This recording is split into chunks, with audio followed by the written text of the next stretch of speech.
রাসূল সাল্লাল্লাহু আলাইহি সাল্লাম বলেছেন, মিরাজের রাতে আমি এমন এক কওমের পাশ দিয়ে অতিক্রম করছিলাম যাদের নখগুলো তামার তৈরি এবং তারা তা দিয়ে অনবরত মুখমণ্ডলে ও বুকে আঁচড় মারছিল। আমি বললাম, হে জিবরিল, এরা কারা?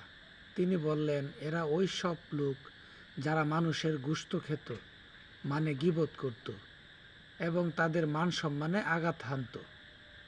রাসূল সাল্লাল্লাহু আলাইহি সাল্লাম বলেছেন, মিরাজের রাতে আমি এমন এক কওমের পাশ দিয়ে অতিক্রম করছিলাম যাদের নখগুলো তামার তৈরি এবং তারা তা দিয়ে অনবরত মুখমণ্ডলে ও বুকে আঁচড় মারছিল।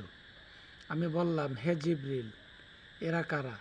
তিনি বললেন, এরা ওই সব লোক যারা মানুষের গোশত খেত, মানে গীবত করত এবং তাদের মান সম্মানে আঘাত হানত।